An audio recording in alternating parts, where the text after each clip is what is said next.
অবকাঠামো তৈরি করে, সেটা এলজিইডি হোক, পিডব্লিউডি হোক, যেই হোক, যারা অবকাঠামো তৈরি করে তাকে অ্যাকাউন্টেবল রাখতে হবে, সো দ্যাট আমার ক্লাসরুম গুলো ঠিকভাবে হয়, এই ক্লাসরুমে আমার শিক্ষার্থীরা ঠিকভাবে পড়াশোনা করতে পারে। জাস্ট বিকজ গত 20 বছর হয় নাই, আগামীতে হবে না এটা হইতে পারে। গত 20 বছর অনেক কিছু হয়েছে। গত 20 বছর এনসিটিভি চালিয়েছে, প্রকাশকরা টাকা দিয়েছে। এখন সেটা হবে, কারণ এখন সরকার ব্যবস্থা বদলেছে। গত 20 বছর সরকার ব্যবস্থার প্রধান যে প্রধানমন্ত্রী ছিল, সে এই 20 বছরের ভিতরে 15 বছর প্রধানমন্ত্রী আসলে ছিল না, জোরপূর্বক স্বৈরাচার ছিল। আমাদের সৌভাগ্য, আমরা গণতান্ত্রিক চিন্তা চেতনা, সঠিক চিন্তা চেতনার এবং দেশপ্রেমী প্রধানমন্ত্রী পেয়েছি জনাব তারেক রহমান। এবং বিগত দিনগুলোতে ওই সরকার ব্যবস্থায় যা হয়েছে, জনাব তারেক রহমান যখন প্রধানমন্ত্রী আছেন, সরকার ব্যবস্থার প্রধান আছেন, তখন সেগুলো সম্ভব না। সো আমাদের সকলকে, যেটা এলজিইটি হোক, এনসিটিভি হোক, ডিপিই হোক, ন্যাপ হোক, বা ministry of primary and mass education হোক, সকলকে জনবান্ধব হয়ে সঠিকভাবে কাজ করতে হবে। তো সেই জায়গা থেকে আমরা ইতিমধ্যে, আপনারা জেনে হয়তো খুশি হবেন, আমি আসলেই জানতাম না, আমি গতকাল ন্যাপে ছিলাম, গতকাল ন্যাপে কেউ বিজি মহোদয়, আমি তাকে ধন্যবাদ জানিয়ে শুরু করেছি, খুব সুন্দর প্রোগ্রাম আজকে, খুব সুন্দর একটা ইনিশিয়েটিভ, কিন্তু গতকাল আমাকে বলেনি যে এত সুন্দর একটা ইনিশিয়েটিভ তারা নিয়েছে।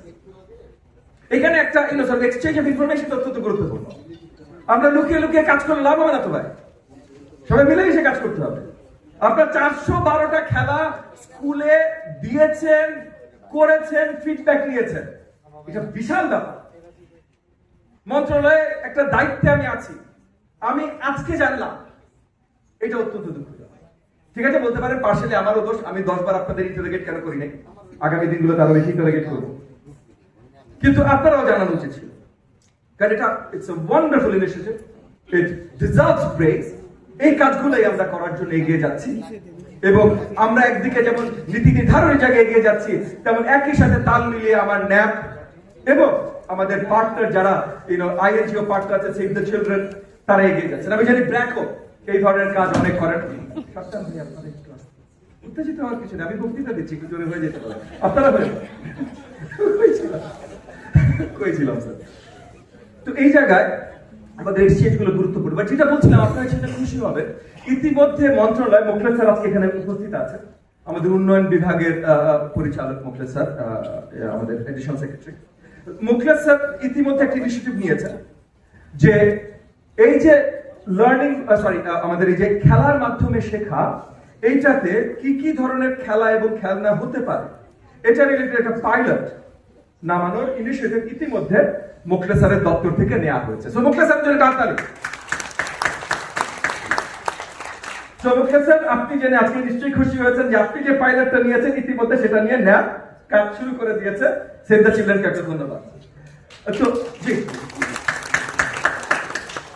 কারণ আমরা দেখতে চাই এই যে খেলনাগুলো, কারণ শুধু খেলনা না, মানে শুধু খেলা না, বাট খেলনাগুলো ইম্পর্টেন্ট। সবকিছু বাইরে যে খেলতে পারবে না, ক্লাসরুমের ভিতরে খেলনা।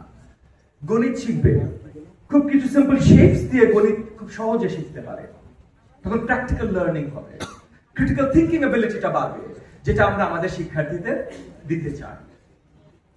সো ওই জায়গাগুলো এখন তৈরি করার কাজ মাননীয় প্রধানমন্ত্রী জনাব তারেক রহমানের যে ভিশন এবং উনার যে ইনস্ট্রাকশন, সেগুলো ফলো করে করা শুরু হয়েছে। ইনশাআল্লাহ আগামী দিনগুলোতে বাংলাদেশের শিক্ষা ব্যবস্থা বিশালভাবে বদলাবে। সো যেমন ম্যাথস এবং ইসের প্রজেক্ট রিলেটেড, মানে ম্যাথ এবং সায়েন্সের টয়েস রিলেটেড একটা পাইলট প্রজেক্ট ইতিমধ্যে ইনিশিয়েটিভ নিয়েছেন মোখলেস স্যারের ডিভিশন থেকে। একই সাথে আমরা দেখেছি যে আমাদের লোকাল অনেক ইনোভেশন আছে। অল্প কিছুদিন আগে আপনারা অনেকে নিশ্চয়ই উপস্থিত ছিলেন, আমরা প্রাথমিক শিক্ষা পদক অনুষ্ঠানে আমাদের প্রত্যেকটা জেলা থেকে, 3টা জেলা বাদে, কারণ ওখানে তখন বন্যা, শক্ত বন্যা ছিল, প্রত্যেকটা জেলা রিপ্রেজেন্টেশন ছিল, তাদের স্টল ছিল। এই স্টলগুলোতে, বেশিরভাগ জেলার স্টলগুলোতে তারা তাদের কি কি ইনোভেশন তারা নিয়ে এসেছেন ওই জেলায় বা ওই স্কুলে, এগুলো প্রদর্শন করেছে।